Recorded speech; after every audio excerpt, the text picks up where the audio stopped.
Welcome back, welcome back. With the Annapolis Conference on Palestine expected less than a month away, this week was an awful time for interfactional fighting to flare up once again between Palestinians. But that's what happened on Monday, when Fatah supporters in Gaza, marking the 3rd anniversary of Yasser Arafat's death, were fired on by Hamas police, leaving 7 dead. What long-term damage has the fighting done to prospects for a Palestinian resolution? I'm delighted to be joined now in the studio by a senior Fatah figure, the president of Al-Quds University, former PLO representative in Jerusalem, none other than Sari Nusseibeh. Sari, your new book's called Once Upon a Country, A Palestinian Life, but someone described you as the most dangerous Palestinian alive. Who said that and why? I believe it was one of the Israeli security ministers, Uzi Landau by name, and he's an extreme right-wing person.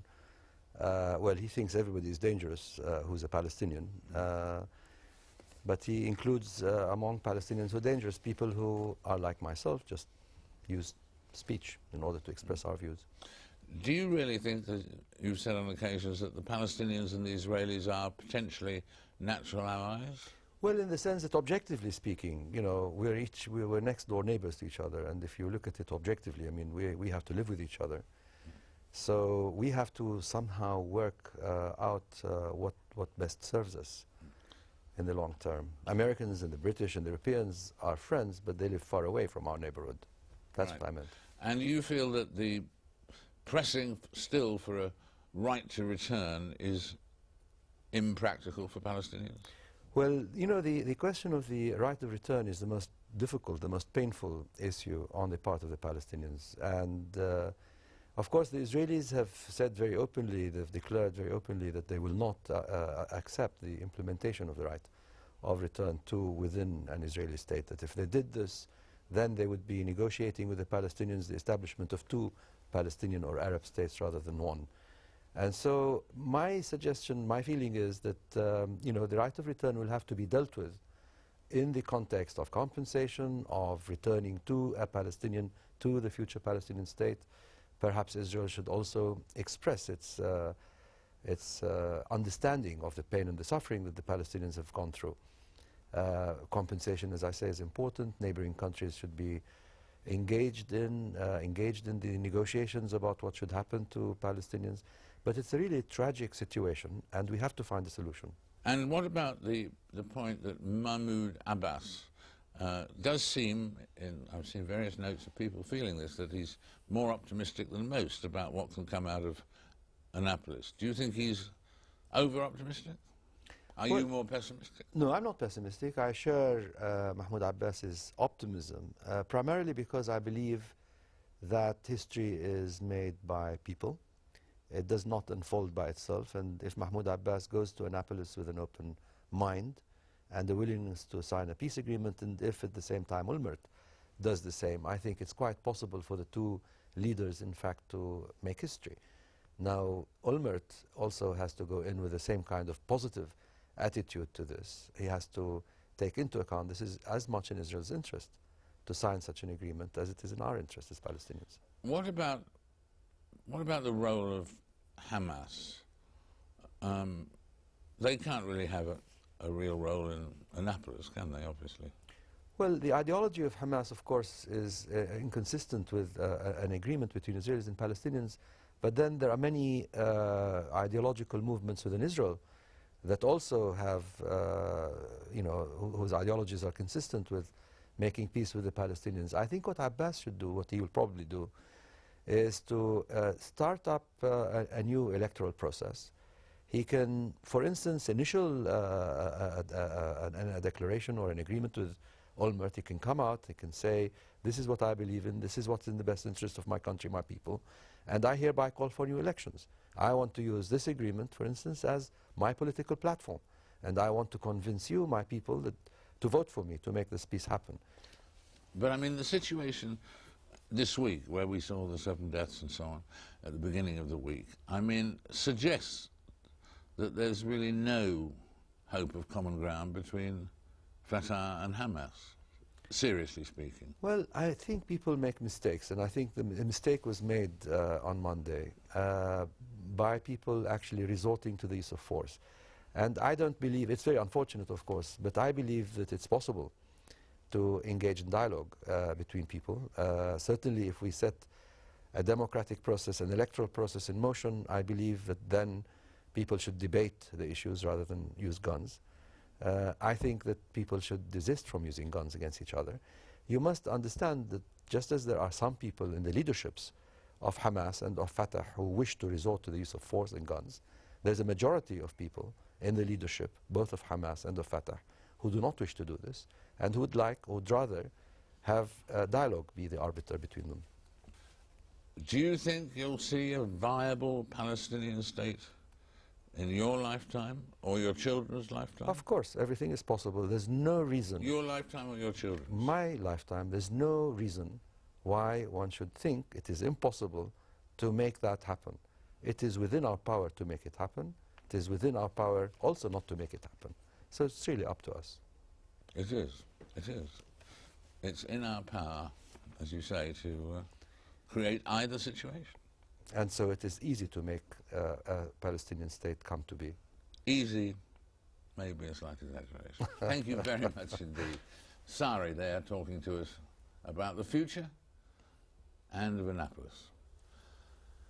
Now, there are worrying reports this week from the Horn of Africa suggesting that yet another war may be about to break out between Ethiopia and Eritrea. UN Chief Ban Ki-moon has expressed alarm at the troop build-up along the border. The biggest dispute is over the town of Badme, claimed by Ethiopia but given to Eritrea after the last conflict between the two, which saw an estimated 80,000 killed. One might think that Ethiopia has got more than enough to worry about anyway, because its troops are engaged in desperate fighting alongside Somali forces against insurgents in the streets of Somali capital Mogadishu. To discuss both of these worrying situations, I'm joined by Ethiopia's ambassador to the UK, Bahanu Kabedi. Welcome. Good to have you with us. Thank you very much, sir. What do you think? How alarming should the world? How alarmed, indeed, should the world be about what's going on the border, troop builds up on the border with Eritrea? Well, this is a legitimate concern because Eritrea has violated the Algiers Agreement. It has invaded the temporary secure zone, which is an integral part of the Algiers Agreement, which brought to an end the conflict. They have hindered the full access to UNMI, the United Nations peacekeeping force, and it's legitimate for the international community to express concern. But I can assure you that Ethiopia will not be provoked. Unless Eritrea embarks on a full-scale invasion of Ethiopia's territory, Ethiopia will not be provoked. So that in that situation, you're saying there won't be, you won't fall into line because of the provocation and do something? Absolutely. We will not be provoked and will not engage in a conflict. We will try to the maximum to avoid any full-scale conflict. We will try to find out a peaceful resolution to the problem, and that's what we are trying. The leadership of Ethiopia is trying through various channels to find a peaceful resolution to the problem. So and about the problem of the town of Badme, what's the solution, potential solution there? I think Badme, it's a very wrong statement that some people try to focus on Badme. The issue is beyond Badme. There are so many reasons that have led to the conflict. There are economic and political reasons that has led to the conflict. So Badme, it's represented as a flashpoint, but this is not important as far as Ethiopia is concerned. Our concern is to find a lasting peace, durable solution to the problem. We like to see and to live together with the people of Eritrea with whom we share common culture and history. We have a vision as to the relation of the two countries that is concerned. And so that, in fact, although the UN and other people are worried about a war, because you're not going to be provoked, you don't think there will be a war between Eritrea and Ethiopia? I don't think so there will be a war, but the concern that is expressed by the international community is legitimate. I don't want to undermine that. but the international community should put pressure, has to put pressure on Eritrea to respect the basic tenets of the Algiers Agreement, which brought to end the conflict in the 2000. And what's the latest news from Mogadishu of the aggressive situation in Mogadishu? Sir David, let me give you the current situation as on the ground. The insurgents have tried to infiltrate the 2 districts. Mogadishu has got 16 districts. The 2 districts were infiltrated by the insurgents, the remnants of the Islamic Court Union and the Al-Shabaab, the military wing of the Islamic Court Union. And this has been, they have been cleared, and now Mogadishu is in peace. And secondly, there was a big demonstration yesterday. The people of Mogadishu, the people of Somalia are tired of these insurgents. And peace is possible in Somalia. The only thing that is required is the international community to give complete support to the TFG, which is a legitimate government which is established after the Kenyan the meeting in Kenya.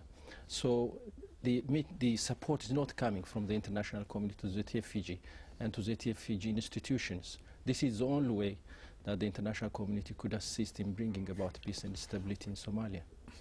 And if in fact the Islamic troops, the Islamic courts were to prevail, if they were to prevail in Mogadishu and so on, how serious would that be for Ethiopia?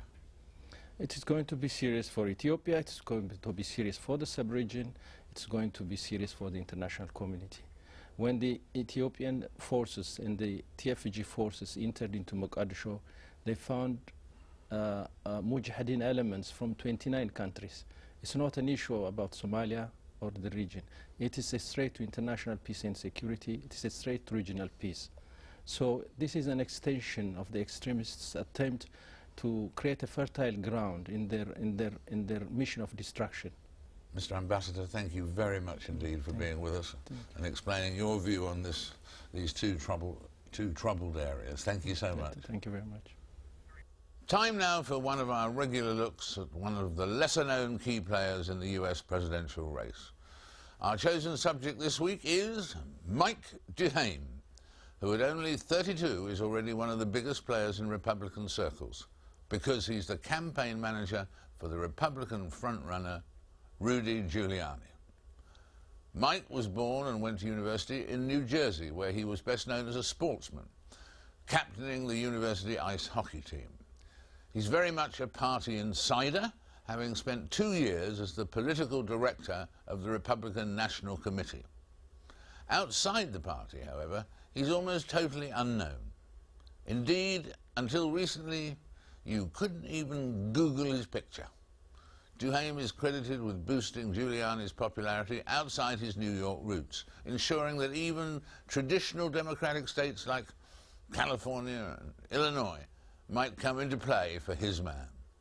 What must worry Mike is that the socially liberal Giuliani, while winning support among Democrat voters, is reported to be shedding votes among the Christian right wing of his party.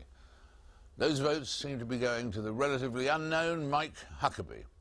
If Giuliani does beat the odds and goes on to capture the White House, expect Mike Duhame to follow him there to become the youngest White House Chief of Staff in history. More young dreams later on after the news headlines.